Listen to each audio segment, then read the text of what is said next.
Hi hello ಎಲ್ಲರಿಗೂ ನಮಸ್ಕಾರ. ಎಲ್ಲರಿಗೂ ಶೈಲಜಾ ಕುಕಿಂಗ್ ಚಾನಲ್ಗೆ ಸ್ವಾಗತ. ಇವತ್ತಿನ ರೆಸಿಪಿ ಗಿಣ್ಣು. ಇದು ನನಗೆ ತುಂಬ ಫೇವ್ರೆಟ್ ಅಂತ ಹೇಳ್ಬೋದು. ಬನ್ನಿ ನನ್ನ ಫೇವ್ರೆಟ್ ಆಗಿರುವಂತಹ ಗಿಣ್ಣುನ ಸಾಫ್ಟಾಗಿ ಹೇಗೆ ಮಾಡೋದು, ಅದಕ್ಕೆ ಏನೇನು ಬೇಕು ಅಂತ ನೋಡೋಣ. ಮೊದಲಿಗೆ ಗಿಣ್ಣು ಮಾಡೋಕ್ಕೋಸ್ಕರ ಗೀ ಬಾಲ್ ಅಂತ ಹೇಳ್ತಾರೆ ಇದನ್ನು ಸ್ಮಾಲ್ ಕಪ್ಪಲ್ಲಿ 1 ಕಪ್ಪಷ್ಟು ನಾನು ತೊಗೊಂಡಿದ್ದೀನಿ.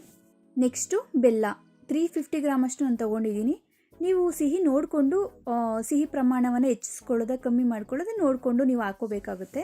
ನೆಕ್ಸ್ಟು ಏಲಕ್ಕಿನ 1 ಟೇಬಲ್ ಸ್ಪೂನಷ್ಟು ಪೌಡರ್ ಮಾಡಿ ಇಟ್ಕೊಂಡಿದ್ದೀನಿ. ಇಲ್ಲಿ 1.5 ಲೀಟರಷ್ಟು ಹಾಲನ್ನ ತೊಗೊಂಡಿದ್ದೀನಿ, ನಂದಿನಿ ಹಾಲನ್ನ. ಈ ಥರ ಆರೆಂಜ್ ಕಲರ್ ಪ್ಯಾಕೆಟ್ ತೊಗೊಳ್ಳಿ, ಆವಾಗ ನಿಮಗೆ ಸ್ವಲ್ಪ ಗಟ್ಟಿ ಹಾಲು ಸಿಗುತ್ತೆ ಅಂತ ಹೇಳ್ಬೋದು.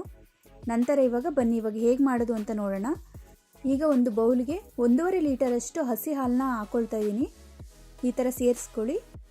ಇವಾಗ ಅಷ್ಟು ಎಲ್ಲ ಹಾಲನ್ನು ಸೇರಿಸ್ಕೊಳ್ತಾ ಇದ್ದೀನಿ ನೋಡಿ. ಹಸಿ ಹಾಲನ್ನೇ ಹಾಕೋಬೇಕಾಗುತ್ತೆ, ಇದನ್ನು ಕಾಯಿಸಿ ಎಲ್ಲ ಹಾಕೊಳ್ಳೋಕೆ ಹೋಗಬೇಡಿ.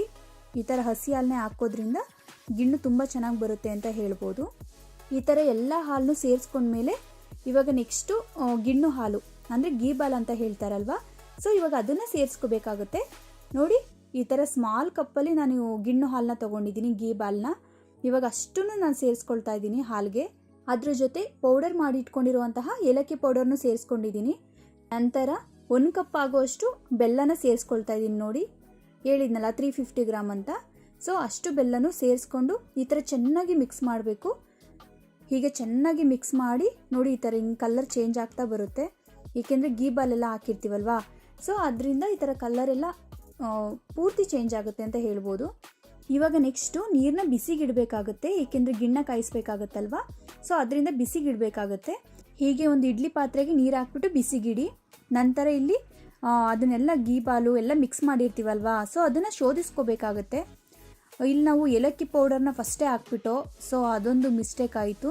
ಪರವಾಗಿಲ್ಲ, ಲಾಸ್ಟಲ್ಲಿ ಮತ್ತೆ ನಾವು ಏಲಕ್ಕಿ ಪೌಡರ್ನ ಸೇರಿಸ್ಕೊಂಡಿದ್ದೀವಿ ನೋಡಿ. ಈ ಥರ ಬೆಲ್ಲ ಎಲ್ಲ ಹಾಕಿರ್ತೀವಲ್ವಾ, ಸೊ ಅದರಲ್ಲೆಲ್ಲ ಸ್ವಲ್ಪ ಕಸ ಇರುತ್ತೆ, ಸೊ ಅದರಿಂದ ಶೋಧಿಸ್ಕೊಂಡಿದ್ದೀವಿ.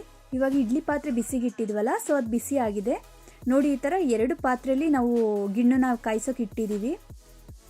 ಆಫ್ಟರ್ ಇವಾಗ 20 ಮಿನಿಟ್ಸ್ ಆಗಿದೆ. 20 ಮಿನಿಟ್ಸ್ ಆದಮೇಲೆ ಸ್ವಿಚ್ ಆಫ್ ಮಾಡಿ ನೋಡಿ ಇವಾಗ ಹೇಗಾಗಿದೆ ನೋಡೋಣ ಬನ್ನಿ ಗಿಣ್ಣು. ನಾನಂತೂ ತುಂಬ ವೆಯ್ಟ್ ಮಾಡ್ತಾ ಇದ್ದೆ ಗಿಣ್ಣು ತಿನ್ನೋದಕ್ಕೋಸ್ಕರ, ಏಕೆಂದರೆ ನಂಗೆ ತುಂಬ ಇಷ್ಟ ಅಂತ ಹೇಳ್ಬೋದು ಈ ಸ್ವೀಟ್ ರೆಸಿಪಿ. ನೋಡಿ ಎಷ್ಟು ಚೆನ್ನಾಗಾಗಿದೆ ಅಲ್ವಾ. ಇದನ್ನು ನಾವು ತಿನ್ಬೇಕಂದ್ರೂ ನಮಗೆ ಸಡನ್ನಾಗಿ ಗಿಣ್ಣು ಹಾಲು ಸಿಗಲ್ಲ, ಗೀ ಬಾಲೆಲ್ಲ ಸಿಗಲ್ಲ. ಸೊ ಅದರಿಂದ ನಮ್ಗೆ ಆನ್ಲೈನಲ್ಲೂ ಇದು ಸಿಗುತ್ತೆ, ಪ್ಯಾಕೆಟ್ ಸಿಗುತ್ತೆ ಪೌಡರು. ಸೊ ಆ ಪೌಡರ್ನ ನೀವು 1 ಪ್ಯಾಕೆಟ್ ಫುಲ್ ಹಾಕಿ ಮಾಡ್ಬೋದು, ಚೆನ್ನಾಗಿ ಬರುತ್ತೆ ಅದನ್ನು. ಬಟ್ ಗಿಣ್ಣು ಹಾಲಲ್ಲಿ ಅಂದರೆ ತುಂಬ ಚೆನ್ನಾಗಿರುತ್ತೆ, ತುಂಬ ಪರ್ಫೆಕ್ಟ್ ಆಗಿರುತ್ತೆ ಅಂತ ಹೇಳ್ಬೋದು. ನೋಡಿ ಆನ್ಲೈನಲ್ಲಿ ತಂದುಬಿಟ್ಟು ಪೌಡರಿಂದ ಟ್ರೈ ಮಾಡಿ, ನಿಮಗೆ ಗೀ ಬಾಲ್ ಸಿಕ್ಕಿಲ್ಲ ಅಂದರೆ ನೋಡಿ ಈ ಥರ ಕಟ್ ಮಾಡಿದ್ದೀನಿ ನೋಡಿ, ಎಷ್ಟು ಚೆನ್ನಾಗಾಗಿದೆ. ನೀವು ಇದೇ ಥರ ಟ್ರೈ ಮಾಡಿ ಕಮೆಂಟ್ ಮಾಡಿ ಹೇಳಿ ಹೇಗೆ ಬಂದಿತ್ತು ಅಂತ. Thank you.